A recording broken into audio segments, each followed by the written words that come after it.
usual, we welcome you to this discussion, this edition of the program. This is AM Prime here on WESN. I'm Andy Johnson. Thanks for being with us as usual. Let's tell you what's happening this morning. Lots to talk about.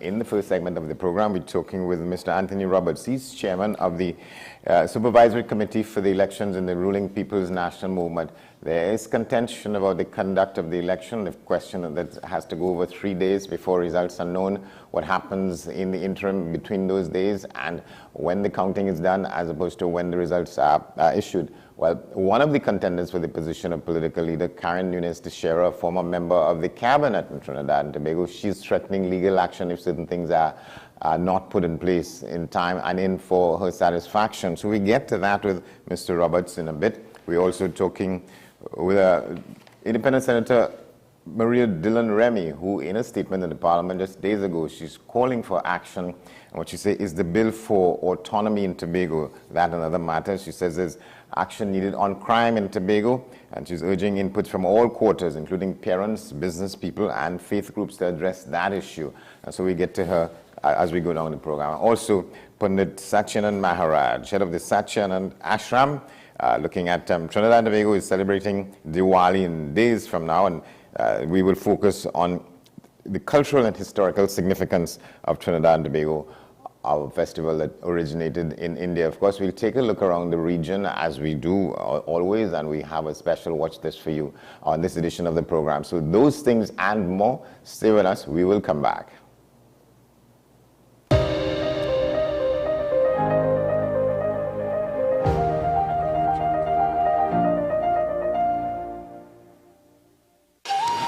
Come travel with us as we explore Diwali across the globe. Diwali is celebrated in many countries worldwide, but do you know the traditions and practices of each nation? From Guyana to Australia, WESN presents Diwali Passport, October 3rd to October 23rd, with replays on October 24th. It's Diwali Passport, a WESN exclusive. FanZone, your reliable, authentic supplier, has just gotten better. You can now visit our website www.fanzonett.com for your authentic wear and collectibles. The only place where you can use both your Visa debit and credit cards. Visit our website fanzonett.com to make your purchase today. The best for your baby is at thebesttoys.com. From the best strollers, car seats, baby carriers, high chairs, booster seats, rockers, jumpers and bouncers, walkers, baby blankets, feeding accessories, bathtubs. Visit us in-store at Forces Flagship McLean. Shop online now at thebesttoys.com. Order via call or WhatsApp at 332-BABY. And remember, we have the best toys at the best prices. Let your voice be heard. Call Madam Fix-It on WESN, the only place that effectively helps you with your woes. Having problems getting onto government agencies, water woes, NIS and pension problems, potholes, and much, much more. Call me, Madam Fix-It, every Monday, Wednesday, and Friday, right here on WESN. Let me fix it for you. Is it politics? What is it? Is it that nobody cares about sports? The kind of support that sport used to get in the past is no longer here. The thing is, taking a knee doesn't mean that that's the only thing you're doing. Right. Taking a knee along with other stuff. Samantha, what are you looking forward to when you return home to Trinidad and Tobago after winning the title? Thank you very much for speaking it into existence. Is there no pressure on Nicholas Paul? It makes me more motivated to work hard and to go out there and rep the red, white and black. Why are we sending a team to the Winter Olympics? There are a number of Trinbagonians who are in the diaspora and have grown up in winter sport. It's an opportunity that the Trinidad and Tobago Olympic Committee will not close the door on. I also believe in the players that we have. Once you can motivate the players, you can get the best out of them. That's all the dates and Bungie remember them days? Well, all right, Bungie might remember, but Ian Alvarez remember them. Don't forget the rest of the room, Ian. Forget the rest. Me and you talking alone here. Ian, remember the days when you went to the fridge with your hot bake in your hand to get blue band butter, but the blue band butter done. And they went for the yellow, the golden ray. Oh.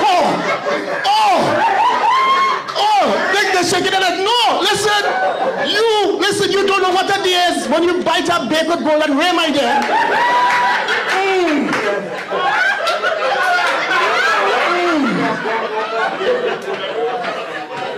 Oh, once that bake hot with golden ray,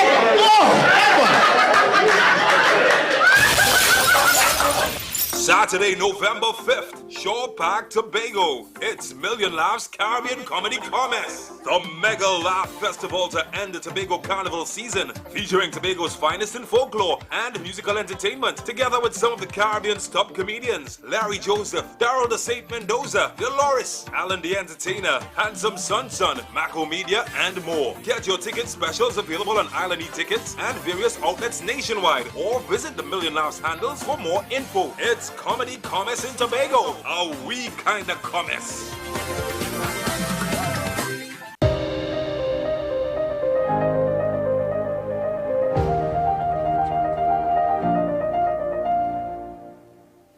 Welcome back to the program. Well, we're seeking to make contact with Mr. Anthony Roberts. He's the head of the Elections Supervisory Committee in the People's National Movement. Elections around the corner. We're waiting to get a discussion about that. And in the meantime, let's tell you some of what is happening. There has probably not been a time in recent history when there's been so much contention and potential contention in elections for positions in the ruling party. Remember, the PNM establishes itself as the place of order. One famous quote going back to the founding leader of the party, Dr. Eric Williams, years ago, he says that after the PNM, everything else in politics in Trinidad and Tobago is bacchanal. To what extent that is changing as we head into these elections? There have been contests and contentions before, but nothing seems to be coming close to what we're seeing now. And Karen Nunes-Teixeira, a former Minister of Finance in an administration led by the late Prime Minister Patrick Manning, she's among others, three others contesting for the position to unseat Dr. Keith Rowley as political leader of the party. And in the papers today, she's threatening that a lawsuit will follow if certain things aren't happening with the conduct of the elections. Let's just tell you what this story says from the Newsday newspaper this day. The PNM political leader aspirant Karen Nunes-Teixeira has fired off a letter to chairman of the party's election supervisory committee, Anthony Roberts, warning of legal action if he and the party do not ensure more transparent collection and counting of votes in the party's internal election. The letter from attorney Egon N. Mbrak expresses grave concern about the risk of ballot boxes being tampered with, and ballot box tampering while they are being transported and stored, and votes are counted and tabulated in the course of the three-day elections exercise. It threatens legal action if these issues are not addressed before the internal elections. The PNM members are expected to vote for 35 of 39 challenged candidates over 3 days, November 26th and 27th and December 4th. In the past, PNM elections were a one-day affair when ballots were cast and counted on the same day. And that's an issue that has been raised by some people. Why this change? Why does it have to take 3 days for the conduct of an election involving a couple scores of thousands of people? Nunes-Teixeira is one of 3 candidates challenging Prime Minister Keith Rowley for the post of political leader. The others are Junior Barak and Ronald Boynes. She noted while the party's constitution is silent on completing the election process in 1 day, it has been staple the practice and time-honored a custom and the convention that the votes are counted and tabulated in the presence of appointed representatives in 1 day. This exercise, she submitted, was even more critical considering the increased risk of tampering with ballot boxes when the elections are spread over multiple days and constituencies, requiring back and forth transportation and handling of the ballot boxes during that time. She said the PNM elections should represent something of a microcosm of general elections which are conducted and completed in a single day. Contacted for comment, Mr. Roberts told Newsday on Thursday that he has acknowledged receipt of Mbrak's letter and has asked for until next Tuesday to respond, as the matter has been referred to the committee's legal team. In the October 14th pre-action protocol letter, Mr. Mbrak gave Roberts until October 19th to respond. Well, October 19th was 2 days ago as we speak. Roberts said he responded personally to Mbrak. This is not the first time Nunes-Teixeira has acted on her concerns. In a previous letter to Roberts, which was shared with the media on October 7th, She first broached this issue of transparency and fairness in the unprecedented 9-day period for the elections and handling of the ballot boxes during that protracted time. She's questioning what will happen with the ballot boxes at the end of each voting day, whether they will be moved from one location to another for safekeeping, and if so, by whom. Apart from the threat of legal action, if the specific concerns outlined are not addressed before the elections, MBRAC is also seeking rectification of the lack of proper and timely communication of electoral requirements and the denial of Nunes Teixeira's request for the preliminary list of registered voters. And that's part of the issue this morning with these elections, more contentious probably than ever before. Just as we in the paper, let's just also tell you what's on the main news page inside the paper, page 3. It tells about another situation in the country that is spiraling out of control, if in fact that is not an understatement. This crime, a man is killed in Wallerfield for killing a cow. In another story, a businessman is murdered outside his home in Palm East, and that's in South Trinidad, just outside of San Fernando.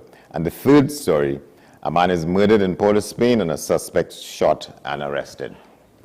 Also, we could tell you that, again, under the story of the PNM's election squabble, as it is enveloping now, it's expanding as we get closer to the date. There is this story headline, Griffith, Rowley should follow Truss. Well, Truss is the British Prime Minister, 45 days in the job, and she has resigned over the responses to the budget that she brought in, reducing taxes that were said to have caused mayhem on the stock markets in the UK and elsewhere. And this is Mr. Griffith, as leader of a party called the National Transformation Alliance. He has called on the Prime Minister to follow the lead of the former British Prime Minister and step down. He said a statement on Newsday on Thursday, minutes after Liz Truss publicly announced her resignation after 45 days in office as successor to Boris Johnson. The Conservative Party mass membership had elected her over former Chancellor of the Exchequer, Rishi Sunak, but her efforts to enact her promises of lower taxation led to a crash in the British economy. And Mr. Griffith is saying, he's quoted as saying, "We purport to pattern our system of democracy after the Westminster model. We would trust. All leaders can take example from former Prime Minister Truss's resignation and follow suit." He cited current controversies in Trinidad and Tobago. In the face of controversy after controversy, that's his point, from the meritless fiasco to the current Nelson imbroglio, from runaway crime to consistent economic hardship, perhaps the time has come for us to pattern ourselves firmly utilizing the Westminster model and encourage Prime Minister Rowley to step down. Alternatively, he said the government should seek to refresh its mandate and call a general election sooner rather than later. This demonstrates clearly citizens do not have to wait to adjust the Constitution to effect change. It is about demanding accountability, and that happens now. These are in quotes, Mr. Gary Griffith talking there. And he's a leader of a political party while we discuss whether or not he should be on the merit list to be considered again for the position of Commissioner of Police. That's some of the things that are happening in the country as Trinidad and Tobago these days. While we, again, wait to try and see if we can make contact with Mr. Roberts in what is turning out to be probably the most contentious ever elections in the ruling party in its history between 1956 and now. Let's take a look around the region. Let's start that with a story from Jamaica, where maxi-taxi operators and residents are protesting what they call the deplorable roads in centimeters in some parts of the country. That report with us now, TVJ, Television Jamaica. Take a look. Taxi operators of Baileysville in St. Mary staged a massive protest this morning by blocking the Trinity Main Road. Now, as we hear in this report from Cody and Barrett, demonstrators also took out their frustration on passing commuters.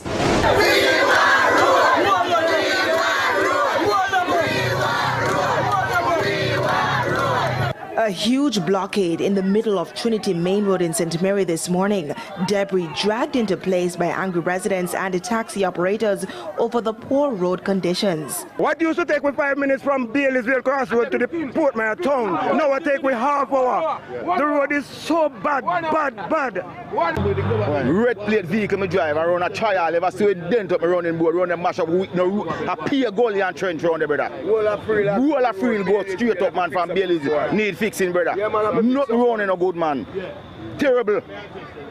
That in dark can't walk on the bicycle man drop off round in them the whole we would stay around there, brother. That in dark can't walk on it. Nobody want to go to them place, a dirty place that I want to do better, want to fix the road for hold for money in our teeth and not it onto the road. But the protest almost got violent when demonstrators decided that they were not allowing anyone who wasn't traversing by foot to pass. After one driver skillfully and swiftly drove over the debris, our news team observed as a group of men refused a bikeman passage. As he tried to move the debris, it created some contention among the protesters who were adamant that today is a no passage day until someone addresses their plight. And when the blockade wasn't high enough, they used barrels. School children were also left stranded on either side, and vehicular traffic were forced to turn back. A couple moments into the protest, the police and members of the Jamaica Defense Force arrived and began removing the blockade. But the demonstrators are promising the disruption will continue until they are addressed. And we not move until they come. We have to see them one of them come. And if they're not giving no justice today, it's a black back tomorrow. And if they're not giving justice tomorrow, it's a black back Thursday. Nothing not change, nothing not real. We want to.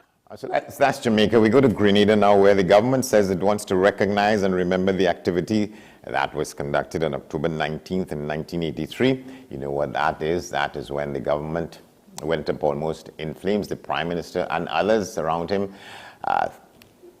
13 of them, if my memory serves me right, were lined up against a wall and shot as a result of differences of opinion among the leadership of the party, the New Jewel movement as it was called. You're going to see this report from the Grenada Recognition and Remembrance Organization.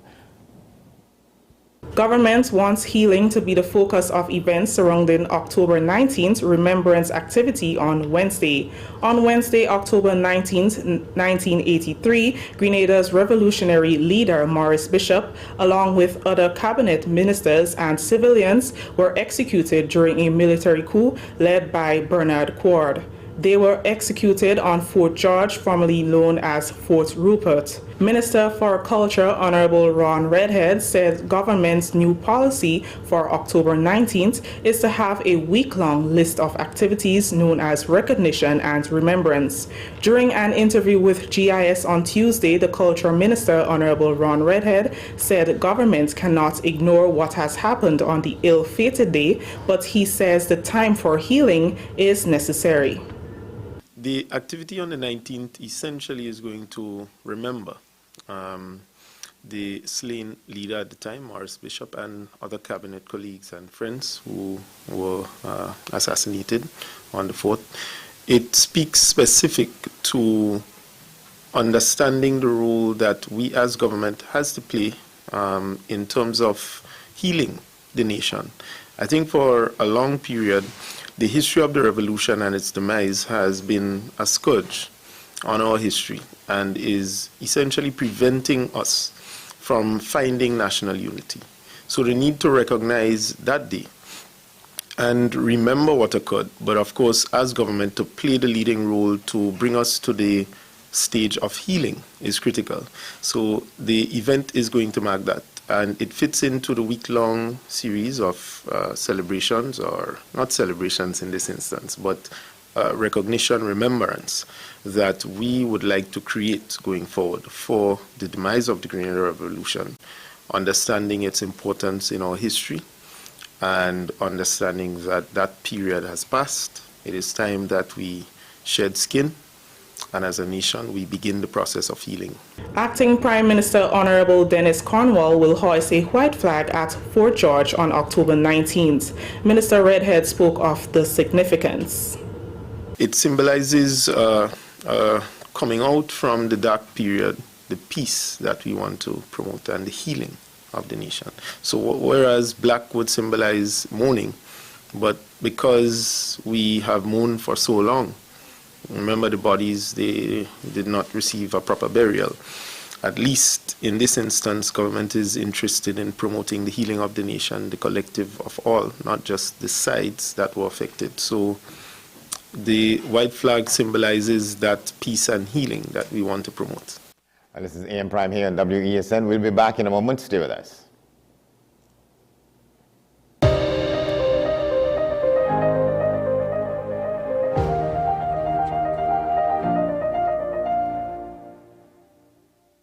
with society plagued by a host of issues, with debates surrounding our urgent concerns falling short, with questions of our future not always being answered. The conversation continues. Join me, Kemuel Pascal, as the voice of the youth comes to life. We will confront the controversial topics of today's world to gain answers that are key for a better tomorrow. One and One with me, Kemuel Pascal. Wednesdays at 10 a.m. Only on WESN, Content Capital. Perfection doesn't happen by chance. Like an artist, the cook selects the main ingredient, one that is worthy of a proud cultural tradition. Trusted to enhance your creations with its richness and versatility. To create a cooking masterpiece, the secret is simple. The brand we know, the brand we trust, the brand our ancestors have been using for generations. There is only one pure cow brand ghee. Look for the marks of authenticity. Come travel with us as we explore Diwali across the globe. Diwali is celebrated in many countries worldwide, but do you know the traditions and practices of each nation? From Guyana to Australia, WESN presents Diwali Passport, October 3rd to October 23rd, with replays on October 24th. It's Diwali Passport, a WESN exclusive.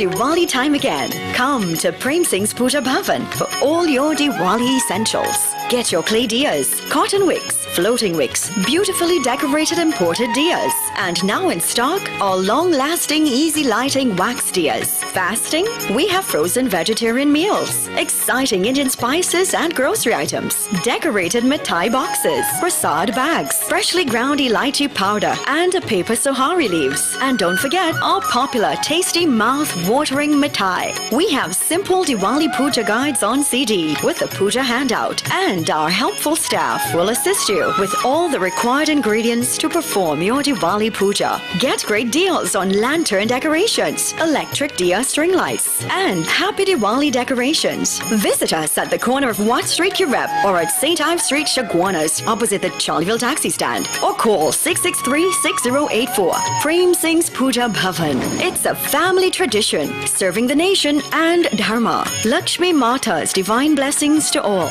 For your convenience, both branches are open on Sundays until Diwali.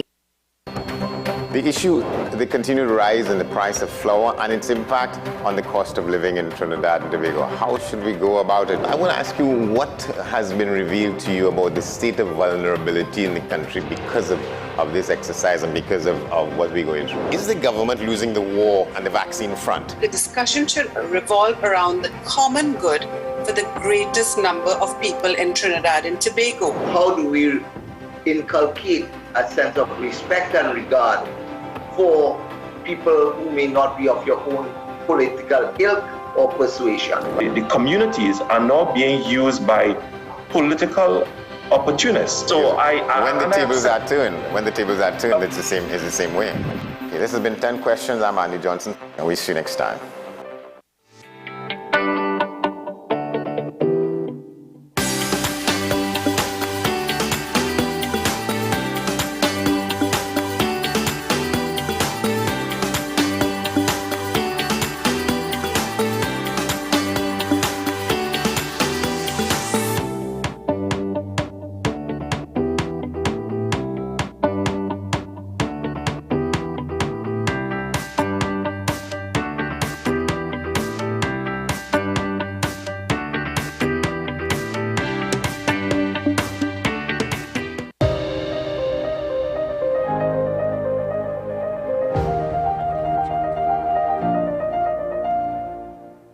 Welcome back to the program. Dr. Maria Dillon Remy is a member of the independent bench in the Senate, and she was making a plea in a session just recently calling for, among other things, the time for the passage or the introduction, at least, in the Parliament of the Autonomy Bill for Tobago. That was a couple of days ago. She said the Parliament should not be debating every line item of expenditure for Tobago in budget documents, but rather simply award the requisite sum and let representatives in Tobago debate the detailed allocations. She talked about other things as well, calling for attention to addressing this question of the airfare between Tobago and Trinidad, as well as more action against crime, urging inputs from all quarters, including parents and business people and faith groups. She's our guest in this segment of the program, in this edition of the program. Thanks for coming on, Doctor. Hi, good morning, Andy, and good morning to the viewing public. It's good to be here again. Well, thank you very much. Well, give us a sense of what you think ought to be the elements of the autonomy bill. Okay, specifically as it relates to the budget, what I said in the Senate was that we should not be at this stage of our development in the let's say in the relationship between Trinidad and Tobago, where what happens is that the current Act 40 of 96, in one of the clauses, I think it's section 41, subsection 5 says that all draft estimates, capital and recurrent, should be submitted to the cabinet before the end of the third quarter of each financial year. So this is why the Tobago House of Assembly has a budget debate before the end of June every year, and then the draft estimates are sent to cabinet, because that is what the law requires now. And when that is sent to cabinet, the Minister of Finance decides on how that money is going to be allocated and how much is given. And during the Standing Finance Committee, every line item for the Tobago House of Assembly spending is discussed in the same way as it is for other ministries. So what happens is that when the debate happens and it goes to the cabinet, what comes back is that you get not what you wanted. And the question is, how do you then justify the budget debate that you would have had in June? So recently, I think some of the Assembly legislature, they've been going back. The Secretary of Finance has been going back and saying, well, this is how we would spend the money that has been allocated to us, which is the more meaningful budget debate, really, rather than what happens in June and a wish list is sent down. So that is what currently happens. But the recommendations for the autonomy bill, which is, as you know, it was brought to the House last year, and during the debate there was a let's say disagreement, and the opposition walked out, and the government the bill is still valid because it has been brought over to this session of Parliament. So in that bill, the only thing that is required, well, let me say, in terms of Trinidad, what happens is when the budget is debated, a specific sum, they say minimum of 6.8% is allocated to Tobago. Tobago does not have the new arrangement, at least the proposed arrangement. There is no need for Tobago to present draft estimates to the Parliament of Trinidad and Tobago. They get the allocation, and then there's a budget debate in Tobago. And in Tobago, it is agreed on how the budget should be, how the money should be spent. So that's the difference. Because if I ask the minister a question about any allocation to Tobago as it stands now, the minister can say, well, he doesn't really know, because the money goes to Tobago and Tobago spends the money in the way that it is, they allocate it. And he's not the person to be answering those questions. Usually, though, that doesn't happen. He just says, well, I will give you an answer later. And then he has to go to Tobago to get the answer. Do you see the difference, Andy? Yes.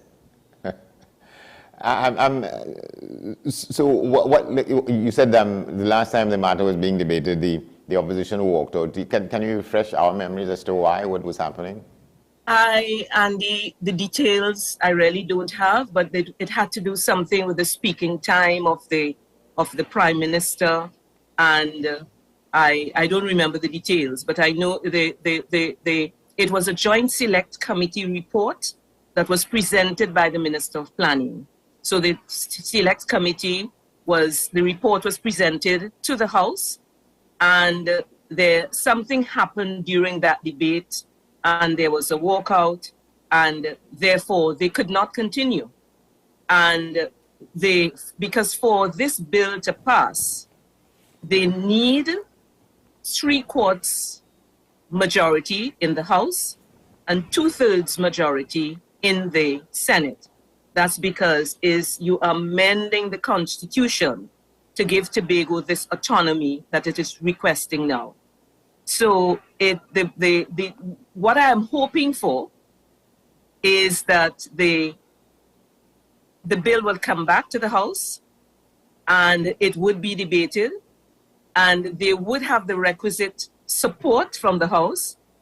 And after that, it comes to the Senate, which is where I sit, and that in the Senate, they'll also have the requisite support, because the government alone cannot pass the bill in the Senate. You need the government and independent, or government and opposition, to pass the bill in the Senate. Do you think that this has been an exceedingly long, hard road, this question with arriving at an autonomy that is mutually agreed and accepted on both sides of the bond between us here? Because it goes back to my days covering the Tobago House of Assembly back in the 1980s, just in its infancy days. You're talking about 40 years ago. The late Ina Robinson was talking about these various drafts, and a lot of attention was paid to what was called the Simangal draft at the time, and the percentage of the budget that should come to Tobago. And so you're saying that, well, I mean, the reality is that we have not advanced to the extent that we should have between then and now. So what happened is that there was, before Tobago became annexed to Trinidad, there was an assembly. There was an assembly legislature. And this is why what happened in 1980 was a reopening. It wasn't new, but it was now in this new dispensation that the assembly legislature was coming back to Tobago. Actually, from what I understand, Tobago had a more developed legislature than Trinidad had at that time. In other words, before independence and before the joining of Trinidad and the annexing of Tobago to Trinidad. Yeah. So when that happened, what Mr. Robinson had requested, all of it was not granted. And that was because, you needed the support of the opposition and the government for it to happen. So at that time, Mr. Robinson was in opposition, and it was the PNM who was in power. So the act that was the act of 1980 that restarted the legislature was passed by the PNM government, and it did not involve the putting of the matter in other words, you did not require the constitutional change. What happened in 1996 is that there was further request from Tobago for there to be more autonomy. At that time, it was Mr. Robinson. The NAR was then in power. And again, they needed the PNM support. And they did not get that. So they had I would say let's say a watered down version. Yeah. So this is why we are coming now to 2022, and we still do not have what was required. And this bill, in my understanding, gives far more than there was before. This bill gives the Tobago House of Assembly legislature the ability to make laws governing Tobago. And to me, it is much better than what we have now. The other thing that is of significance to me is that when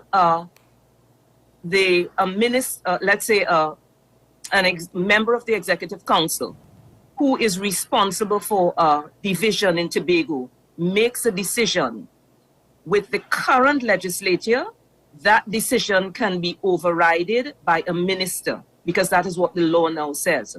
with the new or the proposed legislation, that would not happen. What what is done in Tobago by the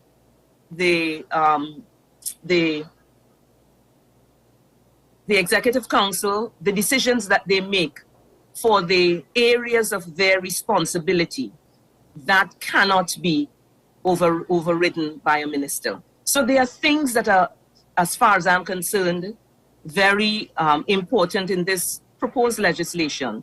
But at the time, I must say, the PDP, when it was brought, the PDP was in opposition then, and they opposed the bill.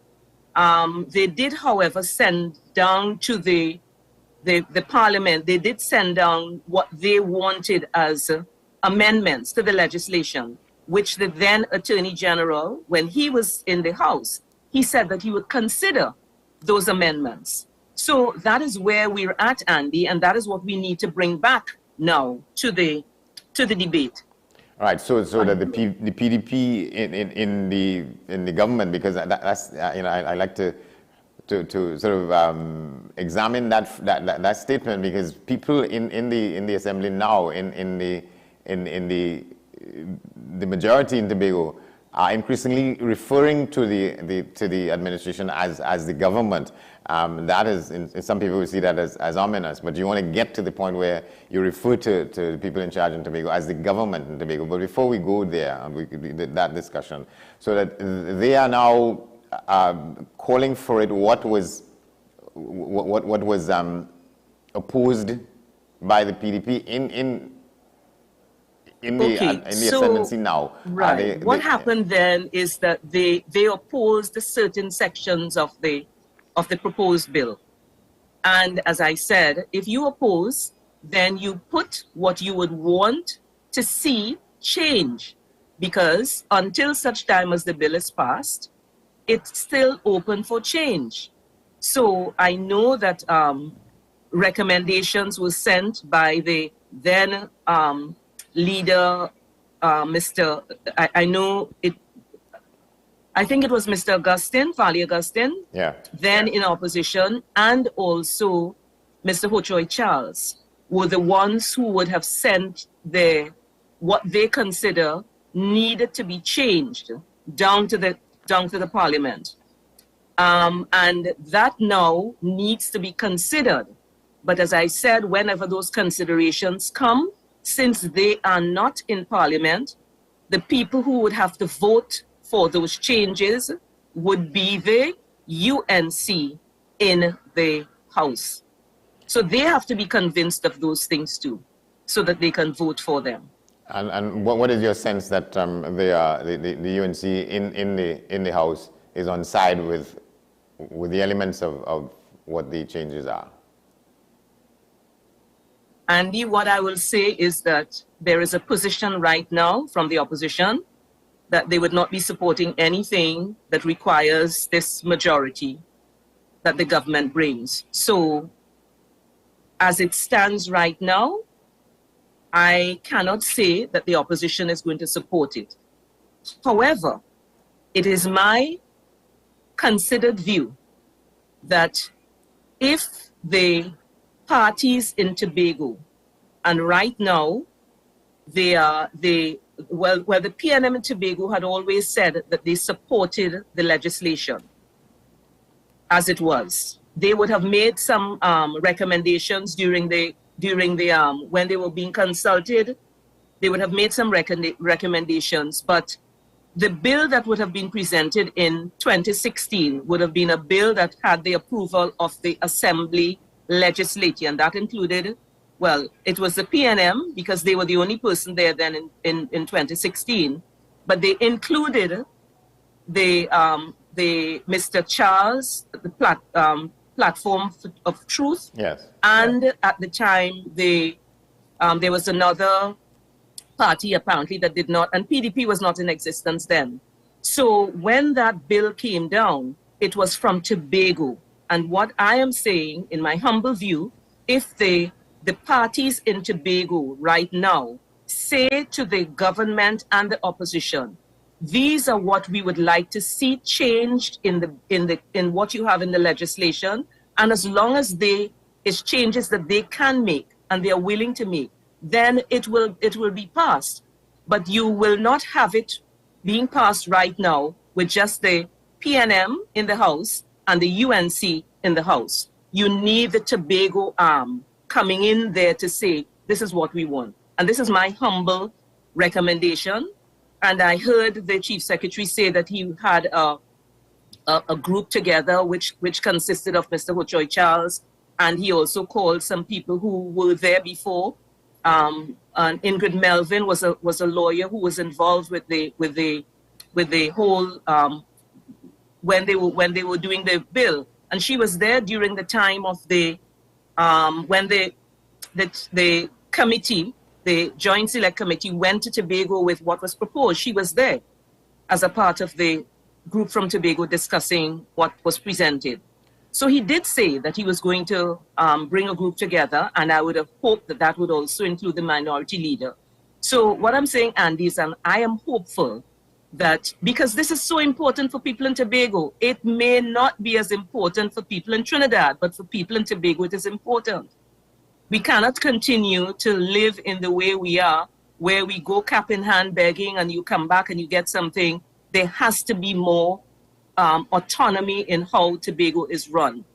And I know you will ask me, how would Tobago run with the type of leaders that they have right now? And I would say to you, Andy, in the same way that Britain is now sorting their issues out, Tobago will sort its issues out, and we are going to get it. We are going to get it. We are going to make it happen, because this is what is required. Right, and I like to refer to that because I went to be a witness to it and see it eye to eye.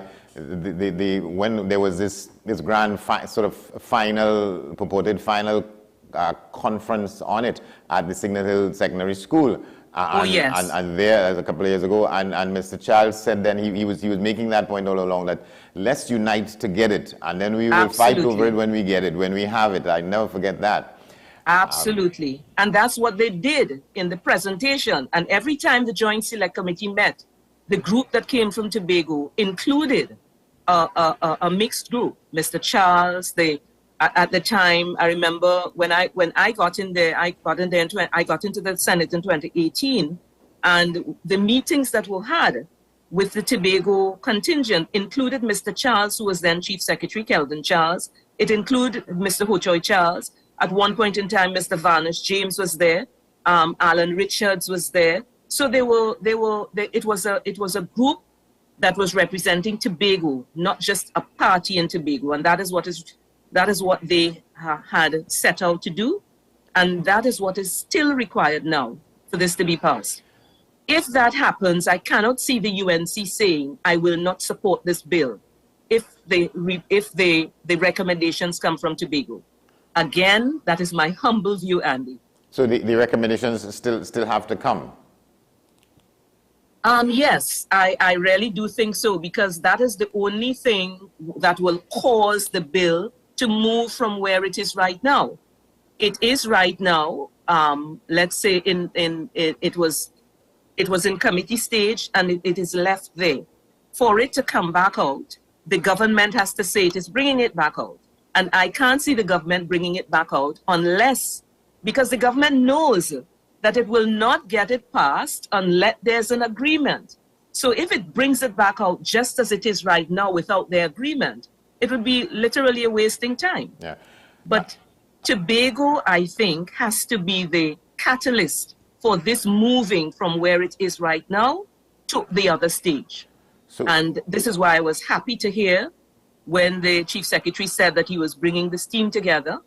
And my hope is that they do indeed present something that will cause it to go to the next level. Andy, what I do not want is this debate to be happening anytime near a general election. We are now in 2022, we'll be in 2023 next year. I am hoping that this will be finished before 2025, because you have the THA elections in 2025, and you also have the the national elections in 2025. At least that's the time it's supposed to happen. I mean, if unless something happens before. And we do not want this type of discussion happening around an election. You need sober discussion. And during election time, everybody's promising everything. And we don't want that, Andy. So the onus is as much on the current administration in Scarborough to bring forward what the updates are for the consideration. It is my humble view, yes. It is my humble view. Because that is what would have got it to this stage. When the bill came, every time you have a bill being presented, for instance, the first bill was presented it came from a presentation from Mr. Robinson, who would have done it was a private member's motion that he would have brought to the parliament, and from that the bill came, and from that the debate came, which led to the act of 1980. Then when he was in power, he now brought a bill again, and now he needed the PNM's support, which was not obtained, and therefore it was just passed with a simple majority.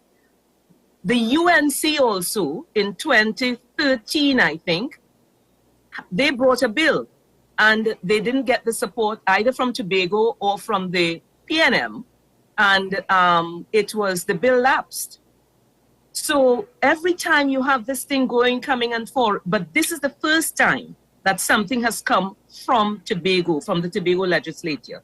And this is why I think it has much more, the possibility of it being passed is much better now, but it still needs the support of the government and the opposition in the House, and the government and opposition or independent in the Senate for it to be passed. Yeah, just a couple of minutes left. I wanted to switch from that a little bit to talk about your call for more action on crime, and you urging inputs from all quarters. What do you think some of those actions should be? Andy, crime right now, unfortunately, is being treated as a political football. In the parliament I could do this better than you can.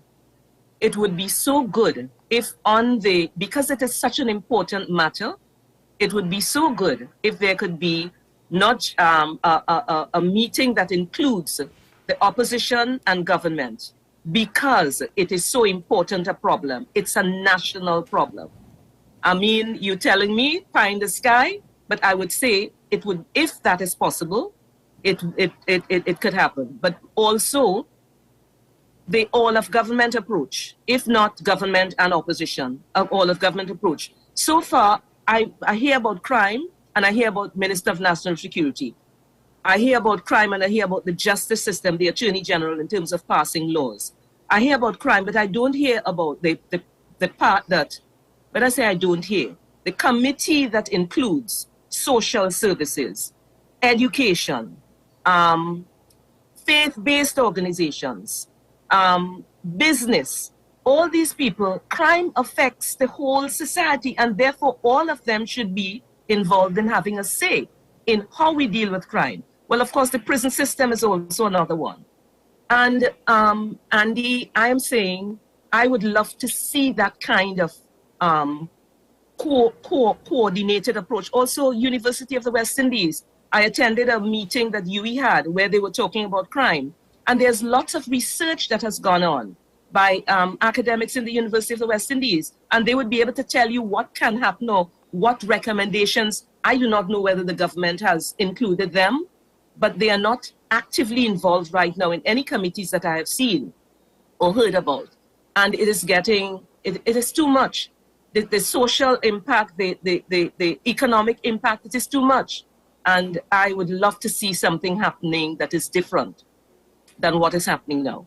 Yeah, and I mean the nature of it and the quality of incidents happening in some cases are new lows. I mean, we're talking now about people's bodies being dismembered and cut up like, you know, like animals, and put in bags and thrown about the place. Wow. I mean, and 9-year-old children being, I mean, when we look at all crime statistics, we are probably, I don't know the exact number, but we are per capita one of the highest in the world.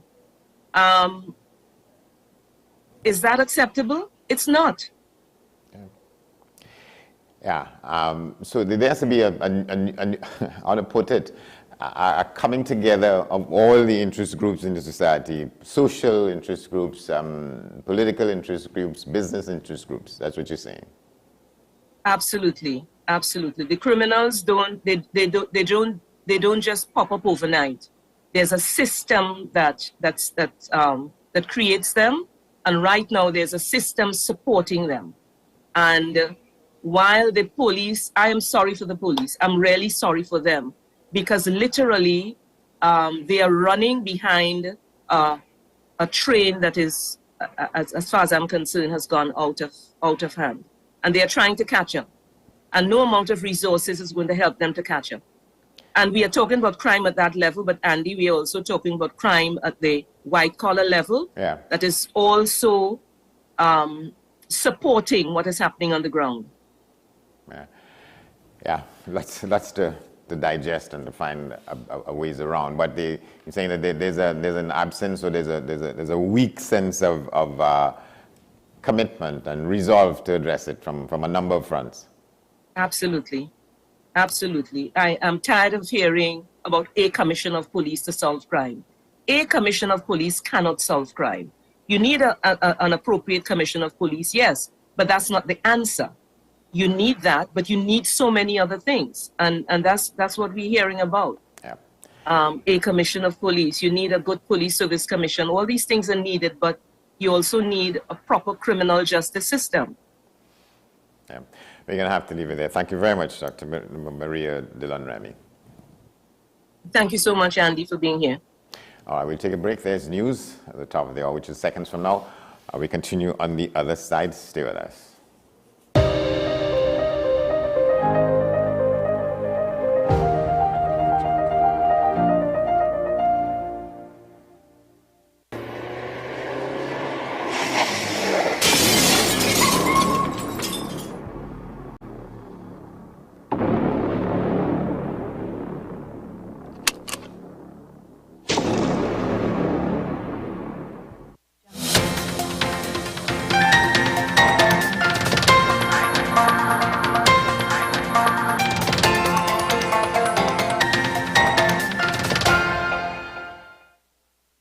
Here's your WESN News on the Hour. I am Denise Sinclair. Thanks for joining us.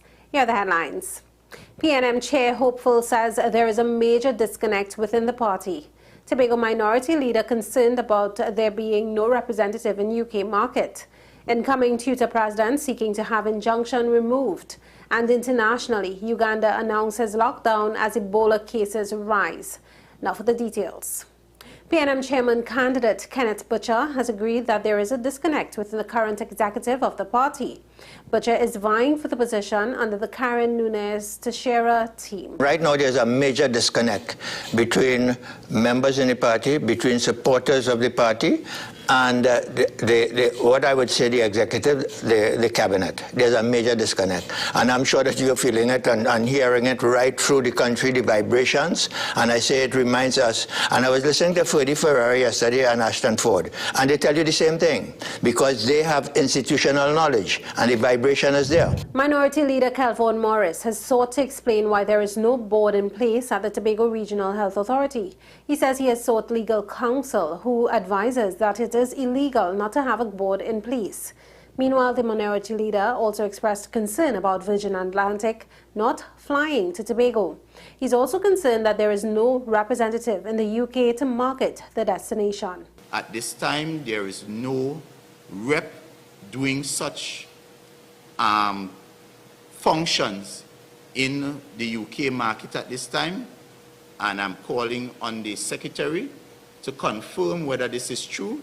And if this information is true, that we currently do not have a rep in the UK, which is our main source market, I'm asking that this situation is remedied post haste. Incoming Tutor President Martin Lumpkin says the first order of business is to seek to have the recent injunction against Tutor removed. He spoke with state media following his victory at the polls and said that he awaits fruitful discussions with the CPO. The main issue that we are looking at right now, that's on everyone's mind at the present moment, is salary negotiation and the injunction. So our first task is dealing with the injunction and trying to get that injunction removed on the 24th of November, and then taking salary negotiations forward. We are asking the CPO to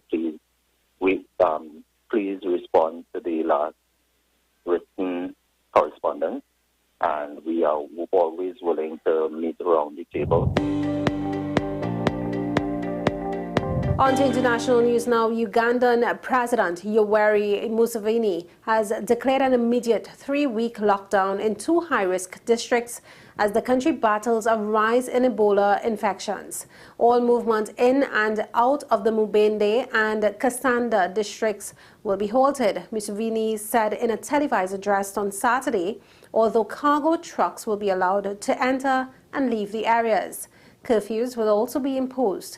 Places of worship, bars, gyms, saunas and other entertainment venues will close, but schools will remain open. Well, that was News to the Hour on WESN. I am Denise St. Clair. Thanks for watching.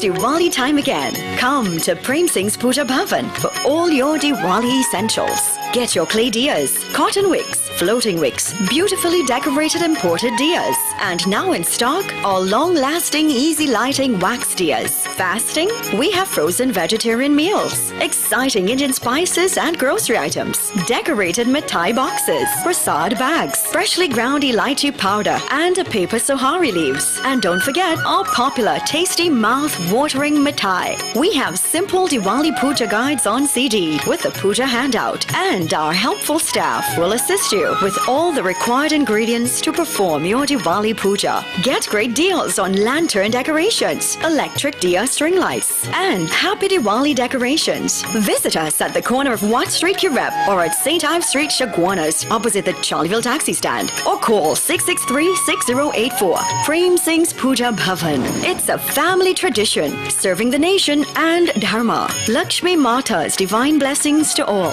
For your convenience, both branches are open on Sundays until Diwali. Diwali is in the air again, and Royal Castle reminds you to try its yummy veggie burger. The Royal Castle veggie burger is great on its own or in a combo with a side and a 16-ounce drink. And it's healthy too. A nutritious patty made with oats, lentils, chana, potatoes, and carrot inside a soft bun with tomatoes and lettuce. So for this season, try the Castle's tasty and healthy.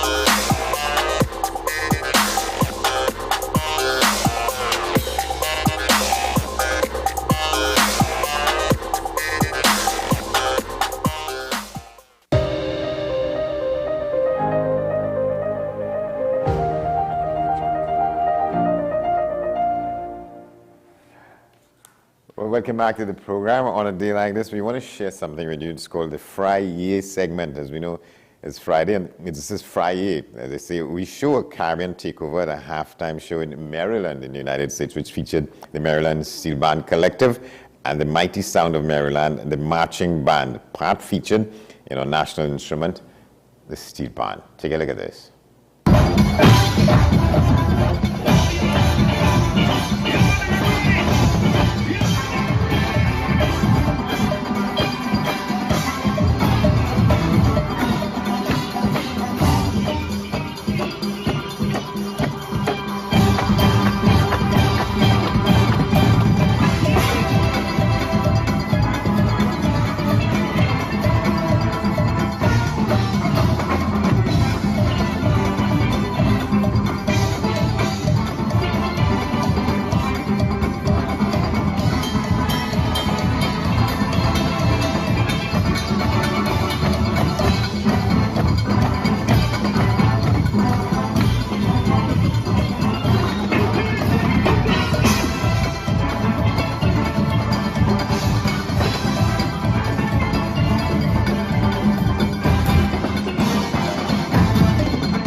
recognize it. That was Len Boozy Sharp's Pan by Storm. There are people probably in Baltimore, somewhere in Maryland, Pan, the Fry-Fay, they say, Fry-Year segment, dealing with that music of this country being played more and more in places outside of the country. Other things we want to talk about this morning. The UK's Prime Minister announcing on Thursday that she would resign as Prime Minister. We want to take a look at this report from France 24. British Prime Minister Liz Truss is giving an important message. Families and businesses were worried about how to pay their bills. Putin's illegal war in Ukraine threatens the security of our whole continent. And our country has been held back for too long by low economic growth. I was elected by the Conservative Party with a mandate to change this. We delivered on energy bills and on cutting national insurance. And we set out a vision for a low-tax, high-growth economy that would take advantage of the freedoms of Brexit. I recognise, though, given the situation, I cannot deliver the mandate on which I was elected by the Conservative Party. I have therefore spoken to His Majesty the King to notify him that I am resigning as leader of the Conservative Party. This morning I met the chairman of the 1922 committee, Sir Graham Brady. We've agreed that there will be a leadership election to be completed within the next week. This will ensure that we remain on a path to deliver our fiscal plans and maintain our country's economic stability and national security. I will remain as Prime Minister until a successor has been chosen. Thank you. We could also tell you, we're going back to the question of what is happening in the politics and political parties here and elsewhere. That was what is happening in the UK. We could tell you there's politics in the trade union movement as well, because there's a change of leadership in the Trinidad Unified Teachers Association. But look at the votes. Mr. Martin Lumpkin, who is declared the winner in the preliminary accounts, he got 3,605 votes, and the outgoing leader, Antonio De Freitas, she got 3,440. So the recount is going to be on the way to decide what will happen finally. But let's just tell you again what is happening outside. An Iranian climber returned to Tehran on Wednesday after competing in South Korea without wearing a headscarf, an act widely seen as support for the anti-government demonstrators amid weeks of protests over the Islamic Republic's mandatory hijab rule. Take a look at this. To loud cheers of Elnaz hero, Elnaz Rakabi received a warm welcome from crowds gathered at Tehran airport. She'd not been seen in public since she made headlines for competing without her headscarf in South Korea on Sunday. In comments that actors say were likely made under duress from the Iranian authorities, she said that not wearing a headscarf had been a mistake. I was unexpectedly called and I had to compete. I was busy putting on my shoes and technical gear, and that caused me to forget to put on the hijab I had to wear. Then I went to compete. There were rumors nobody knew where you were for 24 or 48 hours. Such strange rumors are being spread. No, this didn't happen. We came back to Iran according to plan. Rakabi's words echoed a statement posted on her Instagram account a day earlier, in which she also apologized. The 33-year-old finished fourth in the boulder and lead climbing competition events, but her result was secondary to her appearance without a veil. It was interpreted as an act of bravery and a symbolic gesture, coming a month after the death of Mahsa Amini, who died in custody after having been arrested for not correctly wearing her hijab. It was also a clear breach of Iranian law. The country's female citizens must wear the hijab even abroad when representing their country. Citing an informed source, BBC Persian had earlier reported that Rakabi's friends had been unable to contact her and there were fears for her safety. On Twitter, Iran's embassy in South Korea brushed off the reports as fake news. And in what is perhaps at the moment the world's biggest theater of conflict, we look at this piece now from the new commander of the Russian forces in Ukraine, acknowledged earlier in the week that the military situation there is tense, especially around the occupied southern city of Kherson. Take a look at this. To Kryvyi Rih in the south of Ukraine, to talk to our correspondent Catherine Norris-Trent, who joins us from there. Catherine, I mean, it's extremely unusual, isn't it, to hear this kind of admission? Absolutely, and perhaps a sign of the very fierce pressure, very serious pressure that Russian military commanders are on. We've seen in recent days appeals by Kremlin-installed leaders there in occupied southern Ukraine to evacuate civilians. They've been repeatedly calling on them to get to safer ground further south as the Ukrainian army continues in its offensive, which it launched in the summer, to retake the city of Kherson and that area too. So there's been satellite imagery in the past 24 hours appearing to show the Russians creating a barge bridge, a temporary drip bridge across the Dnieper River there, which is across from the city of Kherson onto the other side of that major waterway. It could be to allow further military or civilian evacuations. Some Ukrainians I'm speaking to here, though, are remaining very wary. They're concerned perhaps that this is some kind of trap or bluff on behalf of Russian military forces, so they're remaining very cautious. Ukrainian forces have retaken hundreds of square kilometers of ground in the southern Kherson province in the past few weeks, though, and it seems like that push is seriously gathering pace with those appeals from Russian installed leaders there. The Ukrainian military have been liberating villages and say that they will continue to do so. You know, they're using the drones that we've seen to fire on Russian tanks. And the UK military intelligence have just published a report saying that they believe there is serious dysfunction in the head of Russia's military. So it seems like the situation is very shaky there and perhaps could change significantly within coming days or weeks. Meanwhile, Catherine, once again, there have been some early overnight attacks being reported in Ukraine. Once again, seems to be also continuing to try and target energy supplies. That's correct. The head of the military administration here in the city where I am, in Kryvyi Rih, in south-central Ukraine, says that there were attacks overnight.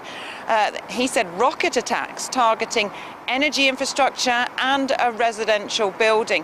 There have also been overnight attacks reported on the southern city of Zaporizhia and in Mykolaiv in the south as well. And these are again being reported, some of them on, quote, critical infrastructure. And this would fit in with the pattern we've seen over recent days and in recent weeks. The Ukrainian President Volodymyr Zelensky says that in the past week, Russia has destroyed some 30% of Ukraine's power plants, and Ukrainian authorities are really struggling to get those back online. They've been calling on Ukrainians for some weeks now to limit their electricity supply, to not use it basically in the evening hours, to allow to ease the pressure on the power grid and to make up stocks of batteries, get water, get supplies in wherever they can, because they say more shortages could be expected soon.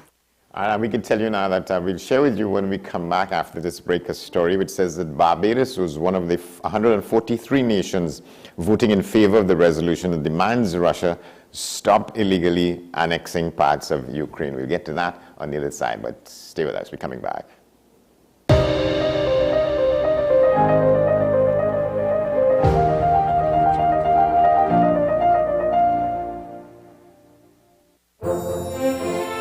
I have been shopping at Price Club from the beginning. I love most of all the friendliness of the staff. I shop here because my children love me and I love. My favorite section is the vegetarian section. They have such a wide variety, which I love. I have been out shopping, you know, to check out the prices, but here at the lowest, it's the best. I have tried other places and I came right back to Price Club because they are the low price leader.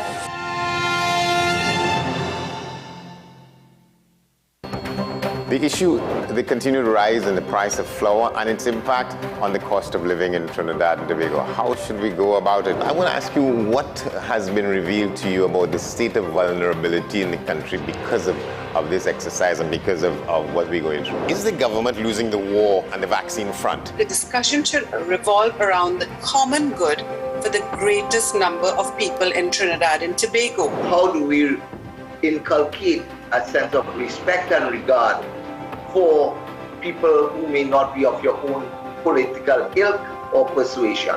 The communities are now being used by political opportunists. So when the tables are turned, it's the same way. Okay, this has been 10 Questions. I'm Andy Johnson, and we'll see you next time. It's Diwali time again, and that means delicious vegetarian cuisine. Chief has all your herbs and spices for Diwali. Curry, jeera, saffron, garam masala and more for all your tal curry. Cinnamon, clove, nutmeg, ginger and cardamom for those delectable sweets. Brown rice, dal and chana for those tasty delicacies. And of course, Chief baking powder for soft and light roti. This Diwali, remember, the chief reason is always taste.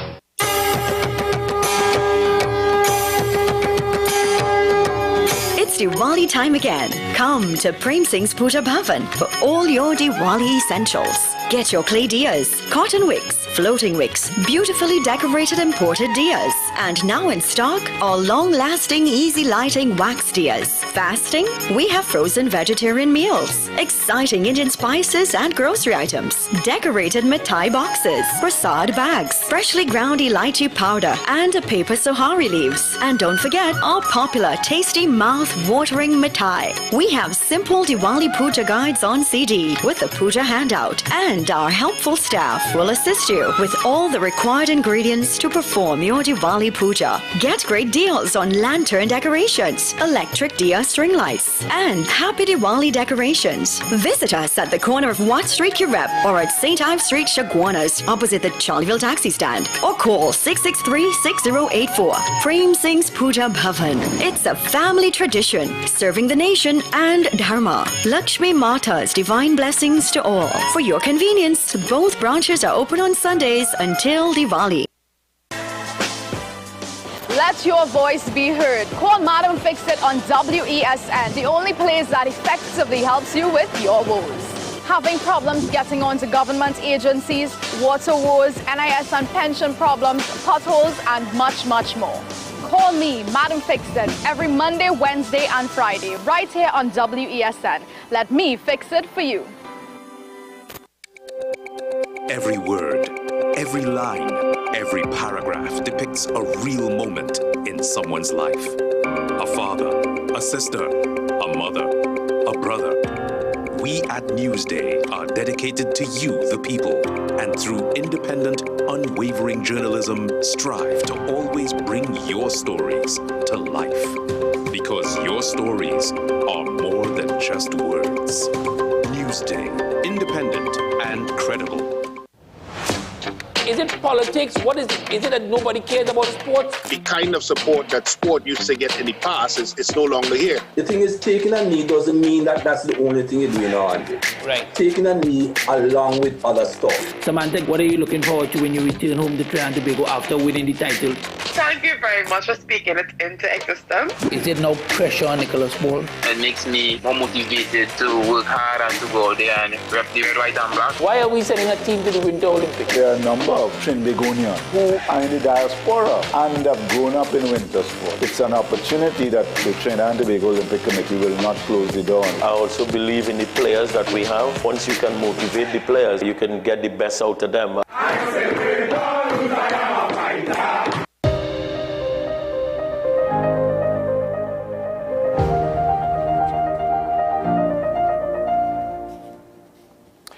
Welcome back. We want to tell you also about an event that was held recognizing the contribution and the worth and the esteem in which this man was held by people in different parts of the world. In this case, the RAF.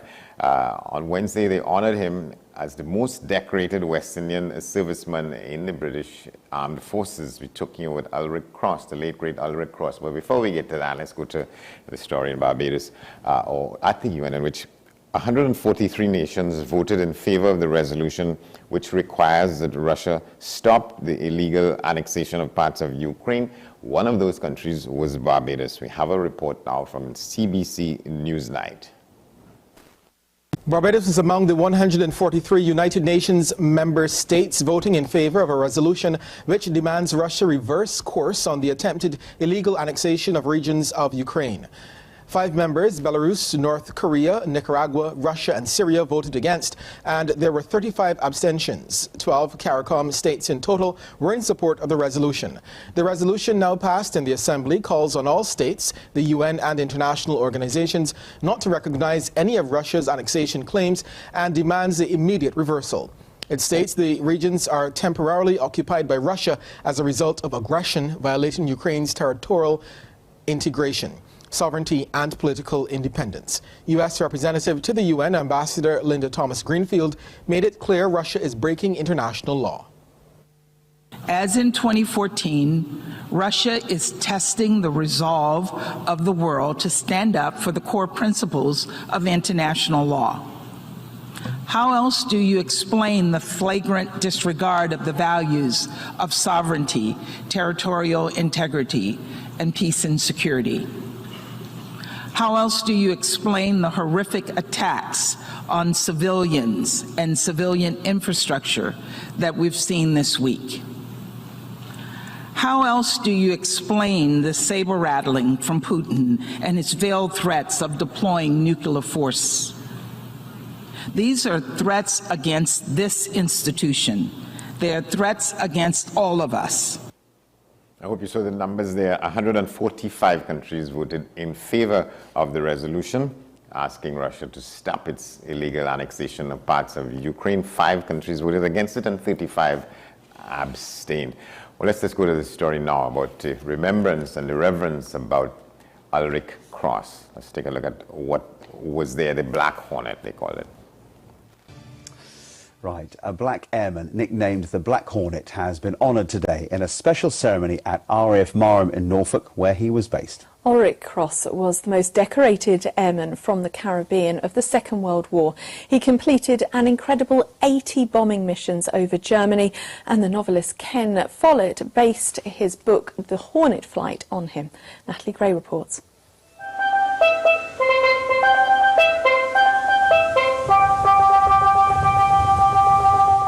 The last post, as you've probably never heard it before. To celebrate the amazing achievements of Airman Ulrich Cross, the only person of colour in his squadron. History books tend to overlook the contributions of black servicemen, and this was some contribution. He left the West Indies to fight for Britain against Hitler. He eventually joined the RAF's elite Pathfinder force as a navigator, completing 80 bombing missions in Wooden Wonder mosquito planes. 139 Division Pathfinder Force. No one knew about. A special elite force.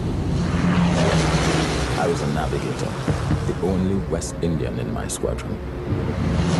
Bringing to life the memories of people like Squadron Leader Cross makes us fight harder. It's so important. And I'll go back there today feeling absolutely pumped and reminded that we stand on the shoulders of giants. Watching the ceremony, Ulrich Cross's 2 daughters. We will remember them. Oh, it's been absolutely fantastic. I mean, what an honour and what a privilege to be here. And how great that finally these extraordinary West Indian servicemen who were so brave are being recognised. We'd have these long conversations and, you know, it's just like, why wasn't I shot down? That was pure luck. And I was like, no, because you were a good navigator. And he said, that's absolute nonsense. It was luck. Ralph Ottey and Alf Gardner, both in their 90s and also from Trinidad, received World War II medals today too. Super proud to be able to award them their World War II medals and also to open the plaque for Squadron Leader Ulrich Cross, the late, who was one of our biggest heroes actually from World War II. The fact that it's Black History Month and that I'm incredibly proud to be in this post with some African heritage as well, just made it even better, and the cherry on top for me. Ulrich Cross died 9 years ago, aged 96, later becoming a lawyer, a judge and a diplomat.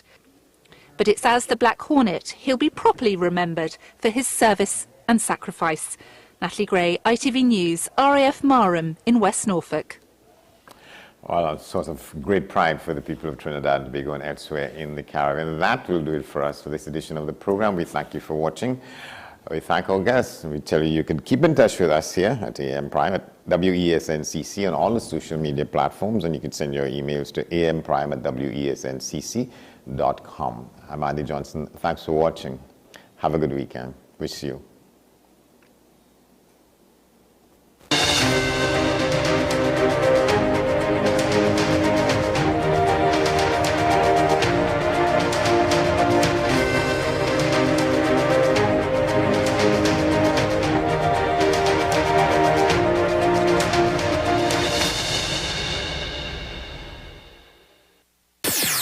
WESN.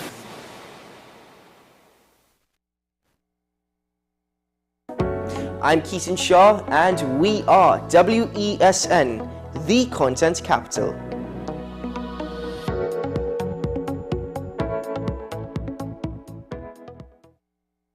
Diwali Passport, brought to you by Benjamin Moore.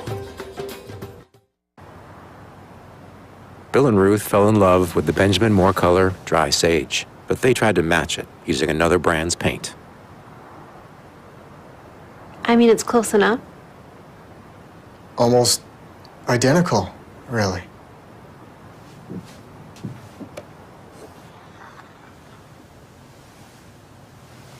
Yeah, there it is.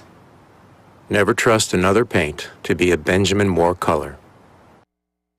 The Festival of Lights glows once again in many nations. Let's take a trip and find the interesting variations. Some are quiet and simple, and others filled with family and friends. Join us now for Diwali Passport on WESN. After exploring Southeast Asia, let's go to the southern tip of the African continent and visit South Africa. South Africa has 3 capital cities.